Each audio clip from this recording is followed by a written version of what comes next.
হঠাৎ আজ প্রধান নির্বাচন কমিশনার এই নির্বাচন বাতিল করেন। ৫ মাস পর আবারও নির্বাচন হবে ঘোষণা দেন। ফাইনাল রেজাল্ট শিটটা আমাদের এখানে আসছে, আসার পরে আমরা এটাকে আবার দর্শক, নির্বাচন বাতিল হওয়ার পর প্রত্যেকটা দলের নেতাকর্মীরা এই মুহূর্তে রাজপথে। এদিকে এবার সারা দেশে বুট কারচুপি হওয়ার অভিযোগ পেয়ে প্রধান নির্বাচন কমিশনার নির্বাচন বাতিল ঘোষণা করেন। তারেক রহমানের কপাল পুড়ে। অন্যদিকে বিএনপি জামাত আজ রাতে রাজপথে নেমেছে। প্রায় ২ দশক পর আবারও ক্ষমতার মসনদে বিএনপি। আওয়ামী লীগহীন মাঠে তাদের লড়তে হলো দীর্ঘদিনের মিত্র জামায়াতের সাথে। ১১ দলীয় জোটের সাথে বেশ কিছু আসনে হাড্ডাহাড্ডি লড়াইয়ের পর ২১২টি আসনে নিরঙ্কুশ জয় পেয়েছে তারা। আদালতের কারণে, আদালতের নির্দেশনার কারণে আমরা আপনাদের সাথে শেয়ার করছি না। ওখানে তো গণভোটের উপরে কোনো কিছু বলে নাই, সেই জন্য আপনার সম্ভবতভাবে এইটা আসছে। আলহামদুলিল্লাহ, আল্লাহর কাছে শুকরিয়া আদায় করছি যে এত সুন্দর সুষ্ঠুভাবে একটা নির্বাচন শেষ হয়েছে। কারণ আমরা দেখেছি যে বিগত নির্বাচনগুলিতে কি হয়েছে। নতুন সংসদ সদস্যদের শপথ আগামী বৃহস্পতিবারের মধ্যেই হতে হবে। প্রধান নির্বাচন কমিশনার নতুন সংসদ সদস্যদের শপথ পড়ালে সংবিধান অনুযায়ী মঙ্গলবারের আগে শপথ হচ্ছে না। নির্বাচন কমিশন কি তাদের নিজেদের পরিসংখ্যানের জালে আটকা পড়ে গেছে? কি মিশন ছিল ডক্টর ইউনূস এবং জেনারেল ওয়াকারের এই নির্বাচনকে কেন্দ্র করে? তাদের সেই মিশন কি সফল হয়েছে নাকি ব্যর্থ? অবশেষে আজ রাতে নির্বাচন কমিশন চূড়ান্ত সিদ্ধান্ত ঘোষণা করে এই নির্বাচনকে কেন্দ্র করে সারা দেশের মধ্যেই বুট কারচুপি হয়েছিল। বিভিন্ন কেন্দ্রে কেন্দ্রে অস্থিতিশীল পরিবেশ হয়েছিল। এই মুহূর্তে আন্তর্জাতিক বিভিন্ন দেশ বাংলাদেশে চাপ দেয় যে আওয়ামী লীগকে ছাড়া বাংলাদেশে এই নির্বাচন অনেকেই মানছে না। সম্পূর্ণ ভিডিও দেখবেন, নির্বাচন কমিশনের সিদ্ধান্ত কেন দেয়, অন্যদিকে সবাই কি বলতেছে, সবকিছু দেখতে পারবেন এই একটি ভিডিওতে। ইতিহাসের পাতায় তোলপাড় করা এক ফলাফল। 12ই ফেব্রুয়ারি কি ঘটল বাংলাদেশে? একদিকে বিএনপির অভাবনীয় ভূমিধ্বস বিজয়, অন্যদিকে জামায়াতে ইসলামের ইতিহাসের সর্বোচ্চ আসন পেয়ে বিরোধী দলের আসনে বসা। কেউ কি ভেবেছিল নির্বাচনের মাঠ এতটা নাটকীয় হবে? ডক্টর ইউনূস কেন ভোট দিয়ে বললেন ঈদ মুবারক? তারেক রহমান প্রথমবারের মতো 2 আসনেই বাজিমাত করলেন। আর ঢাকার বুকে হেভিওয়েট প্রার্থীদের কার কপাল পড়ল আর কে হাসলেন শেষ হাসি? দর্শক, 207 আসন বনাম 79 আসন। নিউজ লেখা পর্যন্ত নির্বাচন কমিশনের ফলাফল বলছে বাংলাদেশের রাজনীতির মানচিত্র পুরোপুরি বদলে গেছে। জুলাই বিপ্লব পরবর্তী এই নির্বাচনে এমন কিছু রেকর্ড হয়েছে যা আগে কখনো দেখা যায়নি। আজকের ভিডিওতে আমরা প্রতিটি আসনের চুলচেটা বিশ্লেষণ করব।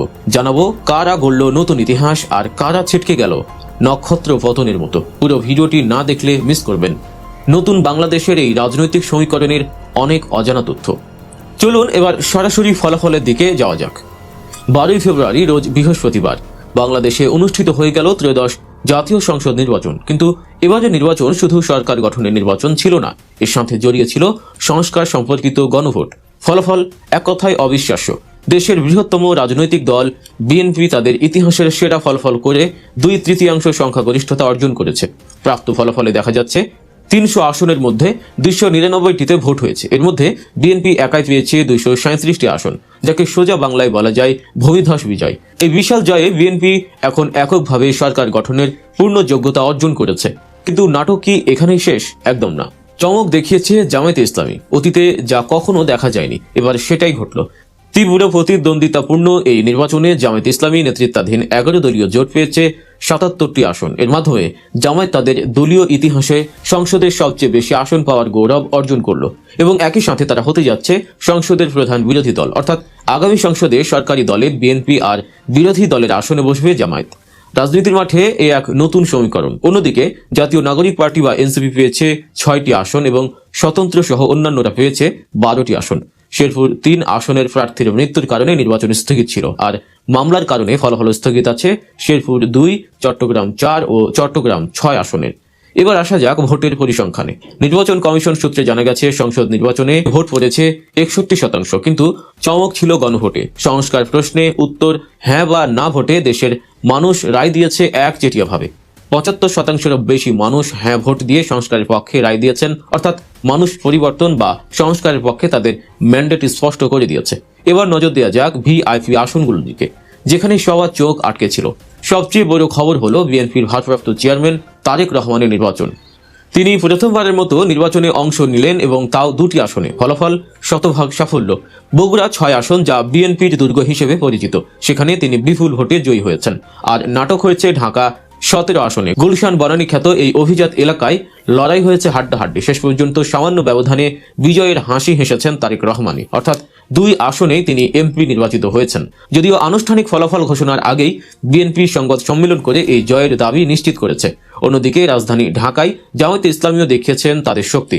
জামায়াতের আমি ডাক্তার শফিকুর রহমান ঢাকা 15 আসনে জয়লাভ করেছেন বলে দলটির ভেরিফাইড পেজ থেকে জানানো হয়েছে। তবে ঢাকার বুকে সবচেয়ে বড় স্নায়ুযুদ্ধ চলেছে ঢাকা 8 আসনে, মতিঝিল পল্টন এলাকা। একদিকে বিএনপির হেভিওয়েট নেতা মির্জা আব্বাস, অন্যদিকে এনসিপি বা জাতীয় নাগরিক পার্টির তরুণ তুর্কি নাসির উদ্দিন পাটোয়ারি। রাতভর ভোট গণনা, বিতর্ক আর চরম উত্তেজনার পর অবশেষে রিটার্নিং কর্মকর্তা ফলাফল ঘোষণা করেছেন। মির্জা আব্বাস পেয়েছেন 56,552 ভোট, আর তাকে ঘাম ঝরিয়ে দেয়া নাসির উদ্দিন পাটোয়ারি পেয়েছেন 51,572 ভোট। মাত্র 4,983 ভোটের ব্যবধানে জয়ী হয়েছেন মির্জা আব্বাস। বুঝতে পারছেন কতটা বাঘে মহিষের লড়াই ছিল এখানে। তবে এ নিয়ে বিতর্কও রয়েছে। তবে ঢাকার সব বিএনপি নেতা কিন্তু হাসতে পারেননি। ঢাকা 16 আসনে ঘটেছে অঘটন। বিএনপির পরিচিত মুখ এবং সাবেক ফুটবলার আমিনুল হক পরাজিত হয়েছেন। তাকে হারিয়ে সেখানে বিজয়ী হয়েছেন জামায়াত ইসলামীর প্রার্থী কর্নেল অবসরপ্রাপ্ত আব্দুল বাতেন। আরেকটি আলোচিত আসন ছিল ঢাকা 13। সেখানে মাওলানা মামুনুল হকের প্রতিদ্বন্দ্বী ছিলেন বিএনপির ববি হাজ্জাজ। রিটার্নিং কর্মকর্তা ববি হাজ্জাজকে বিজয়ী ঘোষণা করলে সাথে সাথেই প্রতিবাদ জানান মামুনুল হক। তিনি নির্বাচন কমিশনে গিয়ে অভিযোগ করেছেন। শেষ খবর পাওয়া পর্যন্ত জামায়াতের একটি প্রতিনিধি দল নির্বাচন কমিশনেও অবস্থান করছিল। জাতীয় সংসদ নির্বাচনের প্রদত্ত ভোটের শতকরা হার হচ্ছে 59.44, 59.44, 59.44% ভোট পড়েছে। আর গণভোটের কাস্টেড ভোটের সংখ্যা হচ্ছে শতকরা 60.26। এখন আপনার প্রশ্ন হতে পারে যে পার্লামেন্ট থেকে গণভোটেরটা কেন একটু বেশি হলো। তার কারণ হচ্ছে যে দুটো আসনের আমরা আদালতের নির্দেশনার কারণে আমরা আপনাদের সাথে শেয়ার করছি না, ওখানে তো গণভোটের উপরে কোনো কিছু বলা নেই, সেই জন্য আপনার সংখ্যাগতভাবে এইটা এসছে 60.26। ঠিক আছে, পার্সেন্টেজ নিয়ে আর কোনো প্রশ্ন নাই তো? আচ্ছা, এখন আমাদের কাছে প্রাপ্ত যে বার্তা যে আসে সেই অনুযায়ী বাংলাদেশ জাতীয়তাবাদী দল বিএনপি, আমি বলেছি যে আমি 297টা আসনের কথা তথ্য দিচ্ছি, সেখানে 209টা আপনার আসন তারা পেয়েছে প্রাথমিকভাবে আমাদের কাছে যে তথ্য হচ্ছে সেই অনুযায়ী। বাংলাদেশ জামায়াতে ইসলামী পেয়েছে 68টা, বাংলাদেশ জামায়াতে ইসলামী পেয়েছে 68টা, জাতীয় নাগরিক পার্টি এনসিপি পেয়েছে 6টি, বাংলাদেশ খেলাফত মজলিস পেয়েছে 2টি, ইসলামী আন্দোলন বাংলাদেশ পেয়েছে 1টি, গণ অধিকার পরিষদ পেয়েছে 1টি, বাংলাদেশ জাতীয় পার্টি বিজেপি পেয়েছে 1টি, গণসংহতি আন্দোলন পেয়েছে 1টি, খেলাফত মজলিস পেয়েছে 1টি, আর 7টা স্বতন্ত্র আসন প্রার্থী আসন পেয়েছেন, বা 7টা আসনে স্বতন্ত্র প্রার্থী আমাদের কাছে ভোটের হিসাবে এগিয়ে আছেন। ভোটে জিতেই জামাতের বিরুদ্ধে মির্জা ফখরুল ইসলাম আলমগীর লিমিট ক্রস করা বক্তব্য দিয়েছেন। আমরা এর প্রতিবাদ করব। কি ভেবেছিলেন আপনারা? নিরঙ্কুশ সংখ্যাগরিষ্ঠতা পেয়েছেন, দেশের মালিক হয়ে গেছেন? নেভার। আপনার সরকার জামাত বিরোধী দল। বিরোধী দলবিহীন গণতন্ত্রের সরকার চলতে পারে না। বিরোধী দল পার্ট অ্যান্ড পার্সেল। হ্যাঁ, বিরোধী দল সরকার ছায়া সরকার, তারা সমালোচনা করবে, তবে হ্যাঁ ষড়যন্ত্র করবে না, রাষ্ট্রকে কোঅপারেট করবে। সংসদে তীব্র সমালোচনা হবে, প্রয়োজনে ভিভিড কর্মসূচি হবে রাজপথে, কিন্তু কোনো ষড়যন্ত্র হবে না। রাষ্ট্রকে কোঅপারেট করতে হবে, রাষ্ট্রের স্থিতিশীলতার জন্য। দেখেন, আমরা সবাই মিলে যদি রাষ্ট্রকে কোঅপারেট না করি, তাহলে কখনো সেই দেশ এগিয়ে যাবে না। ক্ষমতা যারাই আসুক, অলওয়েজ আমাদের রাষ্ট্রকে কোঅপারেট করতে হবে, রাষ্ট্রের প্রতি পূর্ণ আনুগত্য প্রদর্শন করতে হবে। জামাত শিবির ভাইদেরকে বলবো, ক্ষমতায় বিএনপি এসেছে, তারেক রহমান প্রধানমন্ত্রী হচ্ছেন, তারেক রহমানের প্রতি আনুগত্য, রাষ্ট্রের প্রতি আনুগত্য। তারেক রহমান আজকে থেকে জামাতেরও মাননীয় প্রধানমন্ত্রী। তারেক রহমান শুধু বিএনপির প্রধানমন্ত্রী, জামাতেরও প্রধানমন্ত্রী, এবং অন্যান্য যারা মন্ত্রী আছেন তারাও মাননীয় মন্ত্রী। এটা রাষ্ট্রের প্রতি আনুগত্য। আবার তারা ভুল করলে সমালোচনা করা যাবে, এটা আমাদের অধিকার। কিন্তু অতীতে যারা অহংকারী আচরণ করেছে, অতীতে যারা বেপরোয়া হয়ে উঠেছে, ভিন্ন মতকে সম্মান না করেছে, ফ্যাসিবাদী হয়ে উঠেছে, তাদের করুণ পরিণতি হয়েছে এই জমিনে। আওয়ামী লীগের মতো অত শক্তিশালী বিএনপি আপনারা আপনাদেরকে 100 বছর ক্ষমতা দিলে হতে পারবেন না। আপনারা কত বছর কি সুন্দরভাবে চালাতে পারেন আমরা দেখবো, আমরা কোঅপারেট করবো। উল্টাপাল্টা করলে কিন্তু 12টা বেঁচে যাবে। তবে আমি শুরুতেই মির্জা ফখরুল ইসলাম আলমগীরকে একটা হুঁশিয়ারি দিতে চাই। আপনার মধ্যে কিন্তু ওবায়দুল কাদেরের লক্ষণ দেখতে পাচ্ছি। আপনি মাননীয় এমপি, আপনি নিশ্চিত মাননীয় মন্ত্রী। মাননীয় বললাম, মন্ত্রীদেরকে মাননীয় বললে বিরক্ত না। আমি হাসিনাকেও বলতাম, এখনো বলবো। হাসিনা আমলে ওবায়দুল কাদেরকেও মাননীয় মন্ত্রী বলতাম, এবং এই উপদেষ্টাদেরকেও বলতাম মাননীয় উপদেষ্টা। এটা রাষ্ট্রের প্রতি সুনাগরিক হিসাবে আমাদের দায়বদ্ধতা। আবার যখন সমালোচনার জায়গায় আসবে তখন এটা আমাদের অধিকার। এই অধিকার আমরা আদায় করবো, কড়াই ঘন্টা হিসাব করবো। এখন জামাত ইসলামী সংসদে একটা শক্তিশালী বিরোধী দল, নিকট অতীতের সবচেয়ে শক্তিশালী বিরোধী দল জামাত ইসলামী। আপনি অতীতের পার্লামেন্ট গুলো খুঁজেন, বিরোধী দল কয়টা আসন পেত? 35টা, 37টা, 53টা। কিন্তু এবার জামাত বিরোধী দল হয়েছে 80+ আসন নিয়ে। বিএনপির একটা সিদ্ধান্ত আমি বুঝতে পারলাম না। বিজয় মিছিল করবে না, সারা দেশে দোয়া করবে। দোয়া তো করবে, দোয়া করবে বেগম খালেদা জিয়ার জন্য, জিয়াউর রহমানের জন্য।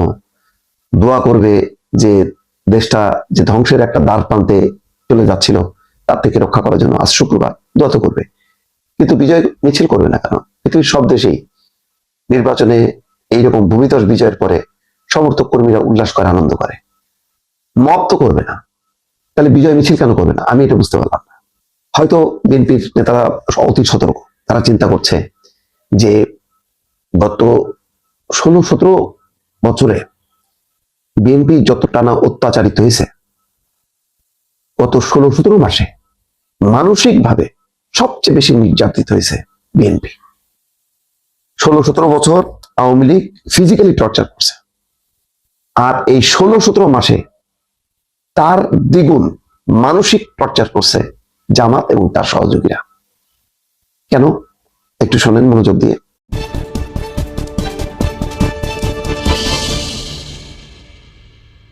বিএনপি এবার যে নির্বাচনটা, একজন বলেছেন, ঠাট্টা করে বলেছেন, এবার নির্বাচন হচ্ছে আমরা আর মামুরা।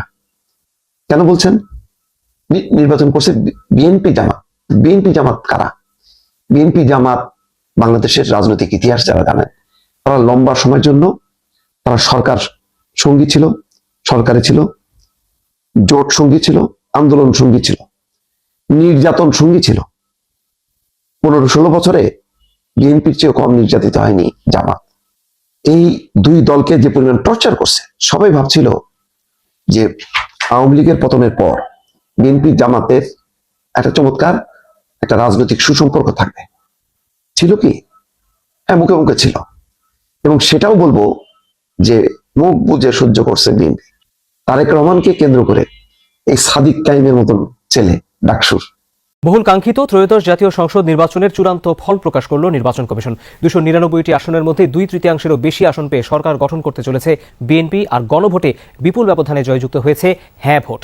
প্রশাসনিক কিছু বিষয়ে ঘাটতি ছিল স্বীকার করে নির্বাচন কমিশনার সানাউল্লাহ সেসব বিষয়ে ক্ষমাসুন্দর দৃষ্টিতে দেখার অনুরোধ জানিয়েছেন। অন্যদিকে সামনের নির্বাচনে আরও ভালো ফলাফলের প্রত্যাশা ব্যক্ত করেন বিএনপি স্থায়ী কমিটির সদস্য নজরুল ইসলাম খান। রংপুর 4 164টি। অবশেষে শেষ হলো ত্রয়োদশ জাতীয় সংসদ নির্বাচনের ফল ঘোষণার পর্ব। ভোট গ্রহণের 18 ঘন্টা পর সকাল 10:30টায় নির্বাচন কমিশনে শেষ হয় 297টি আসনের ফল ঘোষণা। 12 ফেব্রুয়ারি সকাল 7:30টা থেকে বিকেল 4:30টা পর্যন্ত সারা দেশে একযোগে চলে ভোট গ্রহণ। একজন প্রার্থীর মৃত্যুতে স্থগিত ছিল শেরপুর 3 আসনের নির্বাচন। আর প্রার্থীদের বিরুদ্ধে মামলা থাকায় চট্টগ্রাম 2 ও 4 আসনের ফল ঘোষণা স্থগিত রাখা হয়েছে। ঘোষিত ফল অনুযায়ী 297টি আসনের মধ্যে 209টিই পেয়েছে বিএনপি। জামাত পেয়েছে 67টি আসন, আর এনসিপি পেয়েছে 6টি আসন। 7 জন স্বতন্ত্র প্রার্থীও এবার যাচ্ছেন সংসদে। এছাড়া একই সঙ্গে গণভোটের ফলাফলও ঘোষণা করা হয়। সেখানে বিপুল ভোটে জয়ী হয়েছে হ্যাঁ ভোট। গেজেটগুলো একসাথে পাবলিশ হবে, একটাতে আলাদা আলাদা না, একটা অর্ডারে, একটা গেজেট অর্ডারে এটা পাবলিশ করা হবে। আমাদের প্রস্তুতি আছে, আমরা এখন ওই লিখিতভাবে যে সাইন পেপারটা পেলেই আমরা কাজটা শুরু করবো। চিটাগংয়ের 2টা আসনে আপনার যে ভোটের যেটা, সেটাকে আমরা পার্সেন্টেজে হিসাব করি নাই, কিন্তু গণভোটের উপরে যেহেতু নিষেধাজ্ঞা নাই, মাননীয় আদালতের কোনো নির্দেশনা নাই, সেজন্য গণভোটের তাদের পার্সেন্টেজটা ইনক্লুড করা আছে।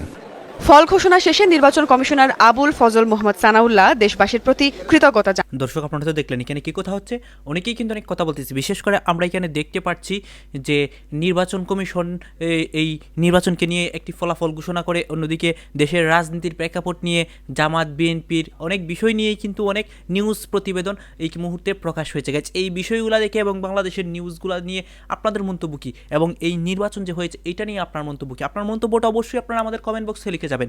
আর হ্যাঁ, তখন আপনাদেরকে আমরা যা কিছু দেখিয়েছি সব কিছু আমরা সোশ্যাল মিডিয়া থেকে সংগ্রহ করেছি। এখানে আমাদের নিজস্ব কোনো মন্তব্য নেই বা নিজস্ব কোনো সিদ্ধান্ত নেই। সর্বশেষ আপনাদের কাছে আমাদের রিকোয়েস্ট থাকবে, আপনারা আমাদের চ্যানেলে নতুন দর্শক হয়ে থাকলে চ্যানেলটি সাবস্ক্রাইব করবেন এবং পাশে থাকা বেল বাটনটি বাজাবেন, যাতে করে নেক্সট ভিডিওটা সবার আগে আপনাদের কাছে পৌঁছে যায়। ধন্যবাদ।